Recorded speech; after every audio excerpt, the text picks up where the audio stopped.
చేసి మేము ఉంటామని మా బీసీ అక్కజనులకు 19 అక్కజనులకు చేసి బీసీలు అంటే ఎవరంటే బీసీలు అంటే మనమే. ముదిరాజు, యాదవ్, కుమ్మరి, కమ్మరి ఇట్లా సాకని అందరి గ్రామీణ ప్రాంతంలో వృత్తి కులాలు, సేవ కులాలు, ఉత్పత్తి కులాలు. ఈ కులంలో గుర్తింపు పొందిన బీసీ కులాలు. ఈ కులాలు ఈ ఆధిపత్య కులాలు మన గ్రామీణ ఆధిపత్య కులాలు అగ్రకులాలు. రెడ్డి, రావు, పటేల్, పట్వాలు, భూస్వాములు వాళ్ళు మనం అంచివేస్తూ వాళ్ళు ముందుకు పోయినారు, మనం వెనుకబడిపోయినాం. అన్నిట్లా ఆర్థికంగా, రాజకీయంగా, సామాజికంగా అనేక వర్గాలు, అన్ని వర్గాలు, వ్యవసాయ రంగం అన్ని రంగాల్లో వెనుకబడిపోయినాం. ఒక వ్యవసాయ రంగం మన దిక్కు, దాంట్లో ఏం నిలబడి ఆ రంగాల్లో వాళ్ళు మనల్ని అంచివేసి ముందుకు పోవడం మనం వెనుకబడిపోయినాం. మనం ఇంతమంది మనం ముందుకోవాలంటే నేను ఐకమత్యం కావాలి.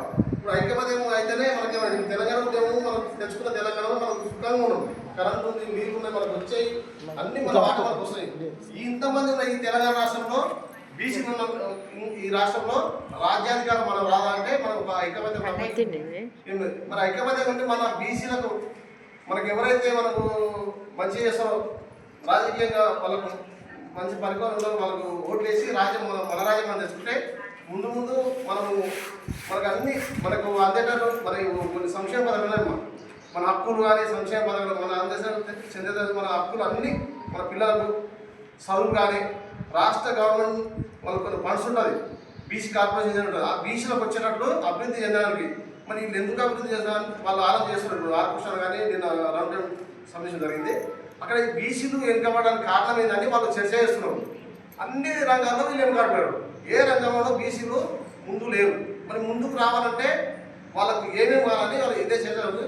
ముఖ్యంగా మనమంతా ఐకమత్యంగా ఉండి ఈ తెలంగాణ మన బీసీ రాజ్యం తెలంగాణ ఉద్యమం ఎట్లయితే తెచ్చుకున్నాం అందరం ఏకమై ఈ బీసీ రాజ్యం మనం తెచ్చుకుంటేనే మనం బాగుపడతాం. మన పిల్లలు కానీ ఇంకొక తరం కానీ ఇంకొక తరం పోయిందమ్మా. ఇప్పుడు నైజాములు భూస్వామ్య వ్యవస్థల కాళ్ళ కింద నైజాములు తెలుసు కదా, వాళ్ళు ఇంత ఘోరంగా ఆడేస్తున్నారు మన ఆటలు.